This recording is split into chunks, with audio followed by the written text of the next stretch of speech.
Everyone, welcome back to our channel this side Sidhi. And आज की class में मैं आपके साथ MHI 109 जो कि हमारा इंटरनेशनल मूवमेंट है, इग्नू MAHT सेकेंड ईयर से कर रहे हो। तो आज की क्लास में जून एग्जाम के लिए आपके लिए मैराथन सेशन लेकर के आई हूँ, तो बिना वीडियो को स्किप करें एंड तक बने रहिएगा। और जैसे कि मैंने आपको बताया था कि हमारा जो MHI 109 और आपका जो पुराना सिलेबस है 09, दोनों के लिए ये मैराथन हेल्पफुल है। जस्ट बिकॉज हमारे पुराने और नए सिलेबस में सिर्फ क्या डिफरेंस मैंने आपको बताया था 2 टॉपिक का, बाकी सारे चैप्टर सेम है। तो जो पुराने सिलेबस के अकॉर्डिंग इस मैराथन को देख रहे हो, तो आपको रिवोल्ट ऑफ 1857 और आजाद हिंद फौज यानी सुभाष चंद्र बोस का जो टॉपिक है, इसको स्किप करके बाकी सब कुछ कवर अप कर लेना। और रही बात इंपॉर्टेंट टॉपिक्स की, तो मैंने आपको ऑलरेडी चैनल पर बता दिया है कि MHI 109 जून एग्जाम के लिए इंपॉर्टेंट चैप्टर्स कौन कौन से हैं, उन्हें अच्छे से कर लेना। तो चलिए स्टार्ट करते हैं और बात करते हैं कि यहाँ पर किस चैप्टर में क्या क्या चीजें हमें लिखनी है, क्या क्या कवर अप करना है। लेकिन सबसे पहले जो हमारा जो ये रिवोल्ट ऑफ 1815 जो आप नया चैप्टर देख रहे हो, जो हमारे नए सिलेबस में है, ये मैं ऑलरेडी समझा चुकी हूँ। तो यूट्यूब चैनल पर आप मेरे जो जाओगे ना प्लेलिस्ट पर, नहीं तो आप प्लेलिस्ट भी चेकआउट कर सकते हो MHI 109 की, उसमें रिवोल्ट ऑफ 1857 को आपकी वीडियो मिल जाएगी जिसमें मैंने डिटेल में करवा रखा है। तो इस टॉपिक को हम फिर नहीं करेंगे, बाकी चैप्टर पे हम ध्यान देंगे। सबसे पहले हम उन सारे चैप्टर पे बात करेंगे जो मैक्सिमम रिपीट होते हुए आ रहा है, ठीक है। तो चलिए उससे पहले आगे बढ़ने से पहले दिसंबर 2005 के लिए एग्जाम जो अब नेक्स्ट में होगा 6 मंथ के बाद, उसका नया बैच 15 जुलाई से स्टार्ट होने वाला है। कोई भी इस बैच में एनरोलमेंट कराना चाहता है तो यहाँ पर आप 8882196980 पे व्हाट्सएप के थ्रू करवा सकते हो। आपको क्लासेस, नोट्स, असाइनमेंट सब कुछ यहाँ पे प्रोवाइड किए जाते हैं। और मैराथन सेशन भी आप देख लोगे तो अभी आपके लिए सफिशिएंट है, लेकिन डिटेल में पढ़ना और समझना है तो आप बैच में एनरोलमेंट करा सकते हो। तो स्टार्ट करते हैं। तो ये जो सारे जो पूरे चैप्टर्स आप यहाँ देख रहे हो, तो टोटल ओवरऑल हम देखते हैं 36 यूनिट है। एग्जाम में इतना टाइम तो है नहीं, पूरे 36 चैप्टर पढ़ के जाएंगे, जस्ट बिकॉज आपका जो एग्जाम है वो एक दिन में ही है, राइट। और कम टाइम है, सब कुछ नहीं पढ़ सकते, तो कुछ लिमिटेड चीज के साथ आज की मैराथन सेशन को मैं कंप्लीट करती हूँ। वीडियो के एंड तक बने रहिएगा। वीडियो को सबसे पहले लाइक और शेयर कर दो ताकि मैक्सिमम स्टूडेंट की इसमें हेल्प हो सके। तो स्टार्ट करेंगे हम आपकी जो मैराथन क्लासेस, पहले आपके first of all in 5 topics से, ठीक है। तो यहाँ पर मैं आपको टॉपिक्स मैंने मेंशन कर दिया है। Civil disobedience movement, Swadeshi movement, Khilafat movement और non corporation movement, emergency of Gandhi ji और क्विट इंडिया मूवमेंट। तो यहाँ पर मैं सबसे पहले आपको इनके बारे में बताती हूँ। तो ये कुछ ऐसे टॉपिक्स है जो मैक्सिमम रिपीट होता है। तो इन 5 में से 5 क्वेश्चन आएगा, यानी ये 5 टॉपिक्स आएंगे, ये तो मैं नहीं कहूंगी, but yes 3 to 4 topics definitely आपको आपके एग्जाम में मिलेगा। मैक्सिमम ये रिपीट हो जाते हैं। तो सबसे पहले हम आपके बात करते हैं, क्योंकि हर एक मूवमेंट के बारे में हमें डेफिनेटली आना चाहिए। और यहाँ पर आपके एग्जाम में देखो कई बार ये क्वेश्चन पूछा भी जाता है, ठीक है। और सबसे पहला काम आपको क्या करना है, आपका जो असाइनमेंट का क्वेश्चन है उनको जरूर सॉल्व करो, कोई भी इसको स्किप नहीं करेगा। सिविल डिसोबीडियंस मूवमेंट की बात कर लेते हैं, जिसे आप सभी ने अवज्ञा आंदोलन के यहाँ पर इसको कहते हो, जिसको आप अगर मैं बात करूँ सॉल्ट सत्याग्रह या सॉल्ट मार्च के नाम से भी इसको जानते हैं। ये मूवमेंट 1930 में हमें यहाँ पर देखने को मिलता है। और आपको पता है कि ये जो आंदोलन है ये किसके द्वारा लॉन्च किया गया था, महात्मा गांधी जी के द्वारा, ठीक है। किससे ये प्रोटेस्ट कर रहे थे, किसके अगेंस्ट, ब्रिटिश रूल के अगेंस्ट, अगर मैं यहाँ पर बात करती हूँ। और ये जो फेमस है, सबसे ज्यादा फेमस हम किसमें मानते हैं, मैंने अभी आपको बताया सॉल्ट मार्च हमें यहाँ पर ये देखने को मिलता है, जो कि आपको पता है दांडी मार्च के नाम से आप जानते हो। जो साबरमती आश्रम से दांडी मार्च का ये पूरी जो यात्रा है, ये सब कुछ हम इसमें पढ़ते हैं। जहां पर गांधी जी ने क्या करा था, आपके जो नमक का कानून है, सॉल्ट लॉ है, उसको यहाँ पर ब्रेक किया था, तोड़ा था। तो ये इन्होंने सॉल्ट लॉ आखिरकार ब्रेक क्यों किया था, तो आप सभी को पता है कि यहाँ पर जो ब्रिटिशर्स हैं, इन लोगों ने सॉल्ट पे यानी नमक पर आपके टैक्स लगा दिया था। तो गांधी जी का मानना है कि जब हमारे पास क्योंकि सॉल्ट एक ऐसी चीज है जो हर एक के लिए जरूरी है, अब चाहे वो अमीर हो चाहे गरीब हो, लेकिन हमें इस पे हाई टैक्स नहीं लगाना चाहिए। क्यों, जस्ट बिकॉज जब हमारे पास कोई चीज जरूरत से ज्यादा है तो हम इस पे क्यों इतना हाई टैक्स लगा रहे हैं, ठीक है। तो यहाँ पर ये मूवमेंट चलाने का मेरा उद्देश्य ही क्या था कि हम यहाँ पर ब्रिटिश की अथॉरिटी को चैलेंज करते हैं। लेकिन याद रखना, गांधी जी ने जब भी ये मूवमेंट चलाया था तो इसमें भी जो उन्होंने काम करा था वो नॉन वायलेंस यानी अहिंसा के थ्रू ही किया था, और इसमें बहुत सारे लोगों ने पार्टिसिपेशन भी किया था, इंक्लूडिंग आपके peasant, women, student, tribal communities, हर एक कोई। कह सकते हो कि इसके थ्रू हमें नेशनल यूनिटी भी देखने को मिलती है, ठीक है। ये चीज आप इसमें मेंशन कर सकते हो। नेक्स्ट अगर हम बात करें, मतलब सिविल डिसोबीडियंस आपको क्लियर हो गया कि आखिरकार ये आंदोलन था क्या और क्यों हुआ था। और यहाँ पर नेक्स्ट क्वेश्चन है स्वदेशी मूवमेंट। तो ये हमें पता है स्वदेशी मूवमेंट की शुरुआत जो है वो आपकी 1905 में, और स्वदेशी मूवमेंट में 1905 में जब ये आपकी चीज हुई तो मैंने आपको ये चीज क्या समझाई थी, अभी हमने आपके जो गांधी जी वाला जो टॉपिक है जिन्होंने वो बुक ले रखी है उसमें मैंने आपको एक चीज बताई कि स्वदेशी मूवमेंट की आखिरकार शुरुआत जो है वो किस वजह से हुई थी, आपके बंगाल के विभाजन के थ्रू, ठीक है। तो यहाँ पर जब बंगाल का विभाजन हुआ जिससे आपके जो हमारे भारत के लोग हैं वो क्या हो गए, गुस्सा हो गए, एंग्री हो गए, जिसकी वजह से उन्होंने क्या डिसाइड करा कि अब हम सभी फॉरेनर के जो गुड्स है यानी ब्रिटिशर्स के जो गुड्स है उसको क्या करेंगे, बॉयकॉट कर देंगे। अब हम सिर्फ पूरे तरीके से स्वराज हो जाएंगे, सिर्फ अपने स्वदेश यानी अपने देश का ही गुड्स का सिर्फ उसका उपयोग करेंगे। ये चीजें कहलाती है आपकी स्वदेशी मूवमेंट। आपका जो स्वदेशी मूवमेंट है 1905 से लेकर 1911 तक चला। और याद रखना आपको ये टाइम पीरियड में डेफिनेटली मेंशन करना है अगर आप चाहते हो कि आपके यहाँ पर एग्जाम में अच्छे मार्क्स आए। स्वदेशी मूवमेंट में हमें एक बात समझ आ रही है, यहाँ पर किसकी बात की जा रही है, आपकी सेल्फ रूल की, ठीक है। बैकग्राउंड क्या था, पार्टीशन ऑफ बंगाल, बंगाल का विभाजन की वजह से आज ये स्वदेशी मूवमेंट की हमें यहाँ पर चीजें देखनी पड़ रही है। अदरवाइज ये स्वदेशी मूवमेंट यहाँ पर नहीं होता, लेकिन अब तो हो चुका है, तो इसीलिए इसमें बहुत सारे लोग इंक्लूड हमें यहाँ पर देखने को मिलते हैं। और इसका मेन स्वदेशी आंदोलन 1905 में इसीलिए इसको प्लान किया गया और इसको 1908 तक आगे कंटिन्यू भी रहा। और कह सकते हैं कि ये आंदोलन गांधी जी ने जो स्टार्ट किया था ये अच्छा खासा ये मूवमेंट आपका सक्सेसफुल भी रहा था, जो आप ऑलरेडी कई बार पढ़ चुके हो, राइट। चलो नेक्स्ट है आपका खिलाफत और नॉन कॉरपोरेशन मूवमेंट। देखो अगर खिलाफत मूवमेंट की मैं बात करूं तो ये 1919 में आपको देखने को मिलेगा, जो आपके टर्की के जो आपके कह सकते हो मुस्लिम्स थे उनके थ्रू ये मूवमेंट हमें यहाँ पर देखने को मिला। जस्ट बिकॉज हमारे इंडियन मुस्लिम बहुत कंसर्न थे, ठीक है। और आपको जैसे कि आपको ओटोमन एम्पायर पूरा पता है कि फर्स्ट वर्ल्ड वॉर के बाद हमारा पूरा एक अलाइड पावर हमें इनके ओटोमन एम्पायर का देखने को मिलता है। और यहाँ पर इनको था कि ब्रिटिशर्स ने कहा था कि यहाँ पर इस फर्स्ट वर्ल्ड वॉर के अंदर ब्रिटिशर्स टर्की के जो आपके पूरे जो खलीफा है उनको किसी भी तरीके का नुकसान नहीं पहुंचाएंगे। लेकिन ब्रिटिशर्स ने ऐसा कहा लेकिन उन्होंने ऐसा करा नहीं और उन्होंने आपके टर्की पर भी अटैक कर दिया, जिसकी वजह से खिलाफत मूवमेंट, खिलाफत आंदोलन हमें यहाँ पर देखने को मिलता है। इट मींस अब मुस्लिम्स भी ब्रिटिशर्स के अगेंस्ट हो जाते हैं। नॉन कॉरपोरेशन मूवमेंट आपको पता है आपका जो ये आंदोलन है वो 1920 में शुरू हुआ था और 1922 में वापस लेना पड़ा था। ये जो नॉन कॉरपोरेशन मूवमेंट है ये अच्छा खासा फैला, इंक्लूडिंग रॉलेट एक्ट भी आप देखते हो, जलियांवाला बाग भी हमने यहाँ पर पढ़ा है ऑलरेडी। और ये आपकी महात्मा गांधी जी के लीडरशिप में हमें यहाँ पर देखने को मिलता, तो ऑब्वियस है कि इसके थ्रू इन्होंने आपके सेल्फ रूल को अचीव करा, ठीक है। और नेक्स्ट अगर मैं बात करूं जो भी इन्होंने सारे आंदोलन जो चलाए वो नॉन वायलेंस के थ्रू ही चलाए, बट यहाँ पर इन्होंने इसी के थ्रू क्या किया, आपके ब्रिटिशर्स के जो गुड्स है, इंस्टीट्यूशन है, स्कूल है, कुछ भी है, हर एक चीज को यहाँ पर बॉयकॉट कर दिया गया, इंक्लूडिंग कोर्ट, एजुकेशन इंस्टीट्यूशन, सारी चीजें, ठीक है। अब चाहे वो गवर्नमेंट सर्विस हो चाहे वो एजुकेशन इंस्टीट्यूशन हो, हर एक चीज के बारे में हम यहाँ देखते हैं। और इसके थ्रू हमने यहाँ पर क्या देखा कि हमारे हिंदू मुस्लिम्स में यूनिटी। बट एक बात हुई कि 1922 में इसको वापस भी लिया गया, क्योंकि मैंने आपको बताया कि ये जो वायलेंस है अच्छा खासा हर एक स्टेट में फैला, धीरे धीरे आगे तक भी फैला। लेकिन यहाँ पर बात होती है कि इसको वापस लेना पड़ा, क्यों? जस्ट बिकॉज 1922 में एक इंसिडेंस हुआ। जल्दी सभी कमेंट करके बताएंगे 1922 में कौन सा इंसिडेंस हुआ जिसकी वजह से नॉन कॉरपोरेशन मूवमेंट जो है गांधी जी को वापस लेना पड़ा। क्योंकि मैंने आपको पहले भी बताया था कोई भी मूवमेंट अगर यहाँ पर होता है तो वो अगर जब तक पीसफुल हो रहा है तब तक वो चीज सही है, लेकिन अगर वो कहीं गलती से बाय मिस्टेक अगर कहीं वायलेंस उसमें आ जाता है तो गांधी जी उस मूवमेंट को वापस ले लेते। तो 1922 में यस आप सभी ने बिल्कुल सही बताया, चौरी चौरा इंसिडेंट। चौरी चौरा इंसिडेंट जो आप देख रहे हो 1922 में हुआ था, फरवरी का टाइम था, राइट, जिसके वजह से क्या हुआ, ये आपका नॉन कॉरपोरेशन मूवमेंट जो है गांधी जी को वापस लेना पड़ा। ये चीजें हमें यहाँ पर लिखना है।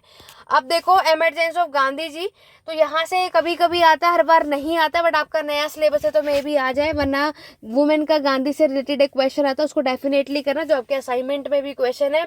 ये जो चैप्टर है इसके अंदर अगर हम बात करते हैं तो यहाँ पर आपके किसके बारे में बात किया जाता है, आपके वही 1917 से लेकर के 1918 में जो मूवमेंट चलाए गए, जब 1915 में गांधी जी साउथ अफ्रीका से भारत आए थे ना, तब की बात हमें यहाँ पे करनी है।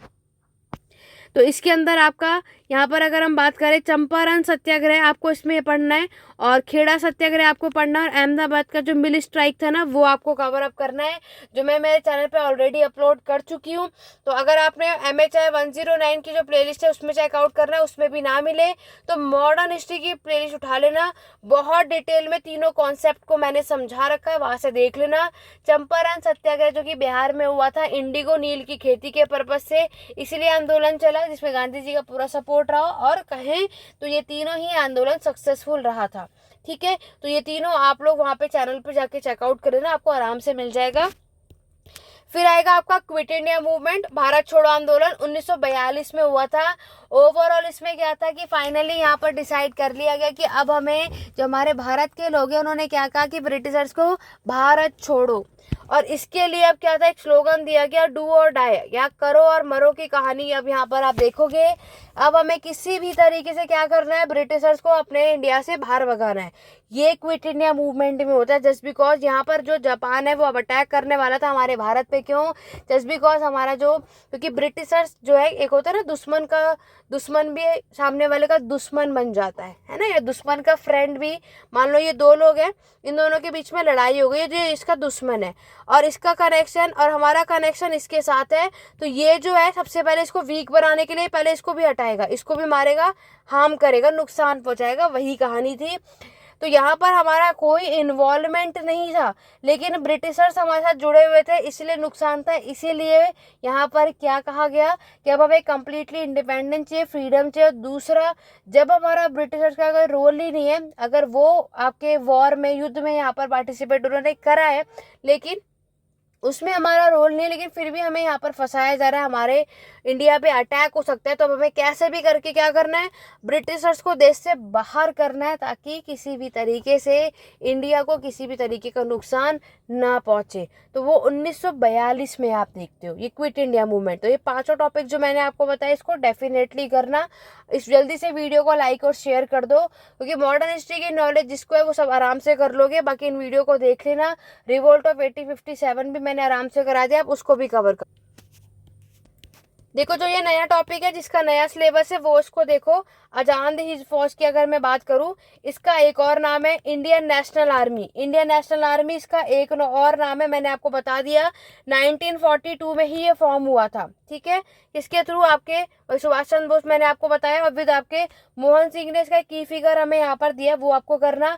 मेन चीज मैं आपको बता देती हूँ कि इसका जो मेन गोल है, जो मेन उद्देश्य है वो क्या है कि हमारे इंडियन नेशनल आर्मी का, या फिर जिसे आप आजाद हिंद फौज भी कहते हो, मेन इसका जो एम है वो क्या है, हमारे इंडिया को सिक्योर करना है और पूरे तरीके से ब्रिटिश कॉलोनियल रूल से इसको आजाद करना है।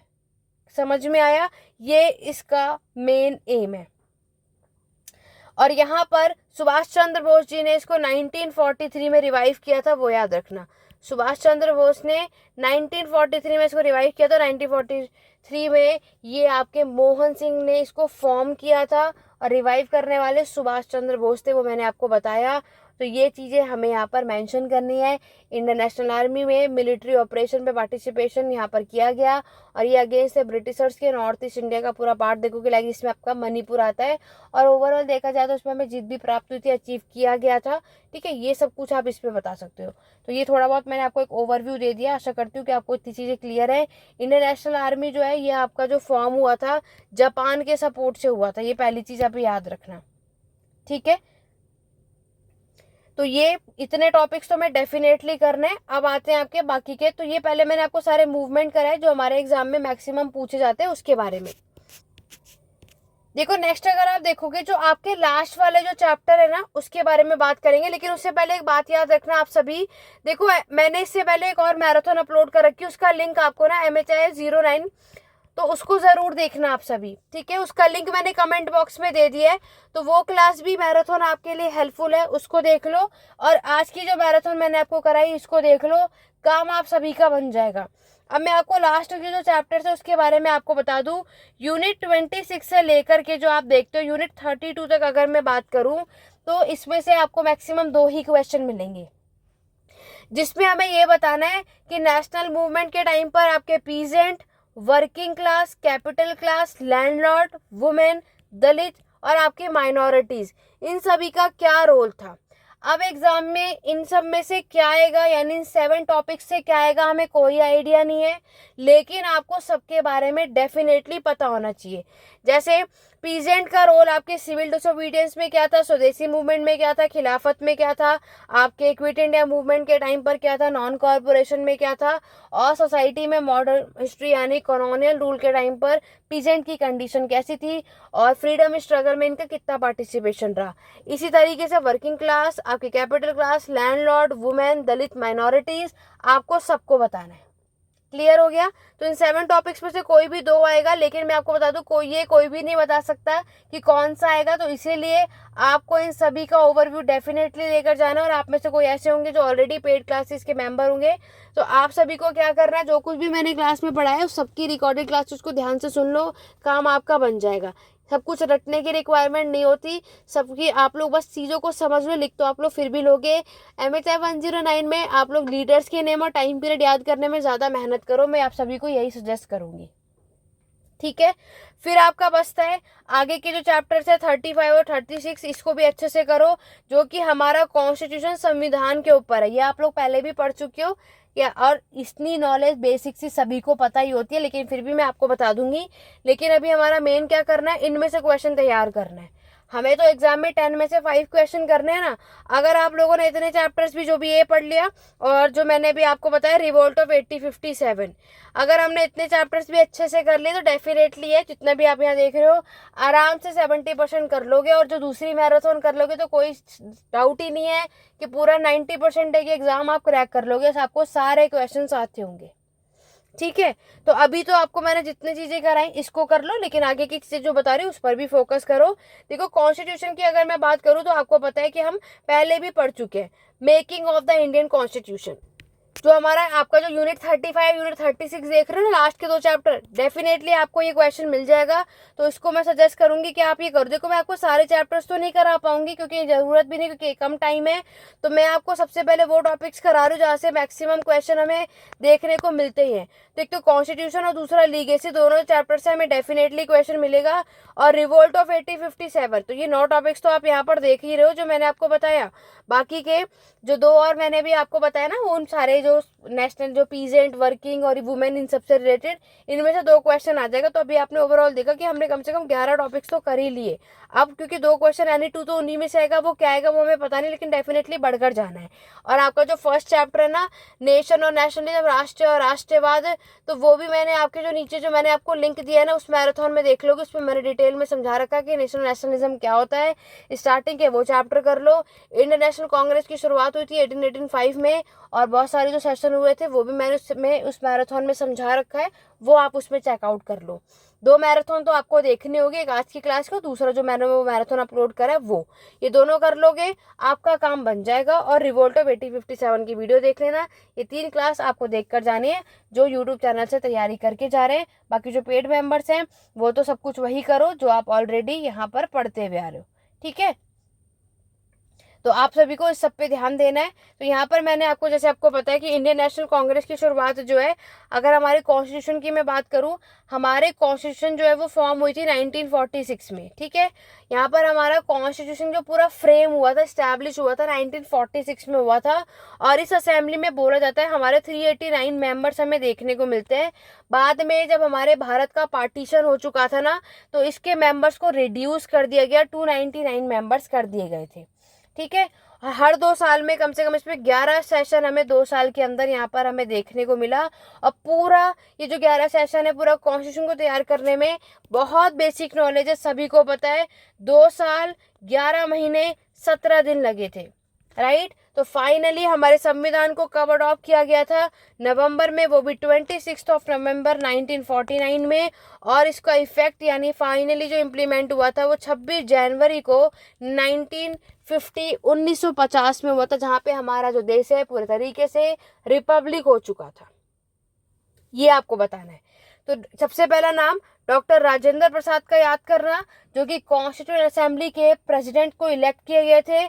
दूसरा B.R. अम्बेडकर का नाम आपको याद रखना है, जो कि आपके ड्राफ्टिंग कमेटी यानी जो चेयरमैन थे वो B.R. अम्बेडकर थे, जिन्होंने आपके कॉन्स्टिट्यूशन का ड्राफ्ट तैयार किया था।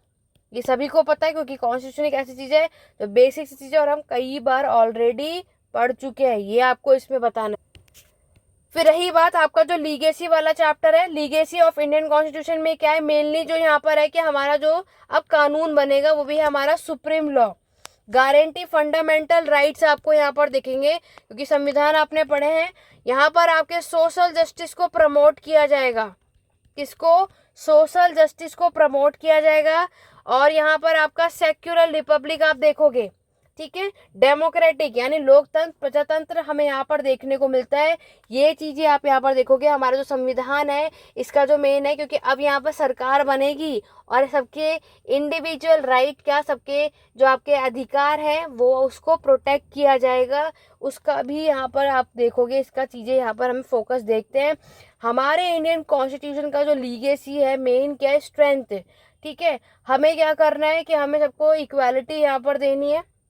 डेमोक्रेटिक अब जो हमारी सरकार होगी बनेगी वो कौन बनाएगा? लोग बनाएंगे। लोकतंत्र, प्रजातंत्र इसको ऐसे ही नहीं कहा जाता, समझ रहे हो। अब जो पावर है आपको पता ही है, 1857 के बाद यानी 1858 में, 1857 विद्रोह के बाद 1858 में जो पावर है वो आपके ब्रिटिश क्राउन में चली गई थी, उनके पास पावर चली गई थी, राइट। तो ये सारी चीजें आपको इसमें कवर अप करना है, समझ रहे हो। तो इसको आप अच्छे से कर लेना। तो ये लीगेसी मैंने आपको बताया, बाकी टॉपिक बता दिए। और बाकी के जो हमारे स्टार्टिंग के चैप्टर है वो मैंने उस वाली मैराथन में ऑलरेडी डिस्कस कर रखा है, क्योंकि इतना टाइम नहीं है कि हम इतना, आप लोग उसको देख लो और इसको कवर अप कर लो। बाकी मैंने आपको बता ही दिया है आपके पीजेंट और वुमेन और इन सब का माइनॉरिटी, इन सब का क्या रोल था, क्या पार्टिसिपेशन था, ये आपको करना है इसके अंदर, ठीक है। जैसे कि मैं आपको एक बात बताती हूँ, जैसे कि अगर हम वुमेन की बात करें, वुमेन का बहुत आ जाता है, तो वुमेन का इंडियन नेशनल मूवमेंट में अच्छा खासा कंट्रीब्यूशन रहा और इन्होंने भी बहुत स्ट्रगल किया था हमारे देश को फ्रीडम दिलवाने में, ब्रिटिश रूल से फ्री करवाने में, है ना, पार्टिसिपेशन। और इसके लिए आप देखोगे बहुत सारे मूवमेंट और बहुत सारे प्रोटेस्ट चले थे। वुमेन का भी पार्टिसिपेशन नॉन कॉर्पोरेशन मूवमेंट में रहा, सिविल डिसोबीडियंस मूवमेंट में रहा, क्विट इंडिया मूवमेंट में रहा। और याद रखना, इन्होंने अब कोई भी चीज हुई, जैसे सॉल्ट, ये जो आपका मूवमेंट हुआ इसमें वुमेन भी जेल गई थी, ऐसा नहीं है सिर्फ मेल गए थे, फीमेल भी गई थी। और यहाँ पर बहुत सारे मतलब कह सकते हो फ्रीडम स्ट्रगल में हमारे वुमेन का भी पार्टिसिपेशन अच्छा खासा यहाँ पर आपको देखने को मिलता है। ये भी प्रोटेस्ट इन्होंने भी यहाँ पर करा। इन्होंने भी सोशल रिफॉर्म, अपने समाज में सुधार लाने के लिए, वुमेन की कंडीशन के लिए इन्होंने भी यहाँ पर काम किया। जैसे कि वुमेन एजुकेशन हुआ, चाइल्ड मैरिज को ख़त्म करना था, विडो रीमैरिज को ख़त्म करना था, है ना, सॉरी, विडो रीमैरिज जो है इसको स्टार्ट करना था, क्योंकि विडो रीमैरिज पहले अलाउ नहीं था। इन सारे चीज़ों को यानी वुमेन एम्पावरमेंट को प्रमोट करना है, इसकी बात की जाती है। इसका अच्छा खासा एग्जाम्पल आप सभी रानी लक्ष्मीबाई का दे सकते हो, सरोजनी नायडू का दे सकते हो, अरुणा असफ अली का दे सकते हो, एनी बेसेंट का दे सकते हो, ठीक है। तो इन सब का कंट्रीब्यूशन इंडियन नेशनल मूवमेंट में अच्छा खासा हमें देखने को मिलता है। ऐसे ही आपको माइनॉरिटी क्लासेस, पीजेंट, इन सभी के बारे में बताना है, ठीक है। तो ये है MHI 109 में मैक्सिमम चीज़ें मैंने आपको कवर करा दी, ज़्यादा डिटेल में हम नहीं कर सकते बिकॉज हमारे पास टाइम बहुत कम है। और बाकी का आप सभी इसके नोट्स अवेलेबल है हिंदी इंग्लिश मीडियम में, अगर आपको इस को बाय करना है आप ले सकते हो, वो भी सफिशिएंट होगा। नहीं लेना कोई कंपलसरी नहीं है कि लेना ही है। तो आप लोग ये वाली क्लास और जो दूसरी मैराथन का लिंक डिस्क्रिप्शन बॉक्स में, कमेंट बॉक्स में, वहां से कर लो। दोनों को अच्छे कर लोगे, एग्जाम इससे बाहर जाएगा नहीं, इस बात की पूरी श्योरिटी मैं आपको देती हूँ। वीडियो को ज़्यादा से ज़्यादा लाइक शेयर कमेंट करो। और आप सभी का एग्जाम कैसे जा रहे हैं कमेंट करके ज़रूर बताना। और ये एग्जाम देने के बाद भी ज़रूर कमेंट करना कि आपको मैराथन क्लासेस से इंपॉर्टेंट क्वेश्चन के क्लासेस से कितनी हेल्प मिल रही है। तो आज की क्लास को एंड करेंगे, मिलेंगे नेक्स्ट वीडियो में। Thank you for watching.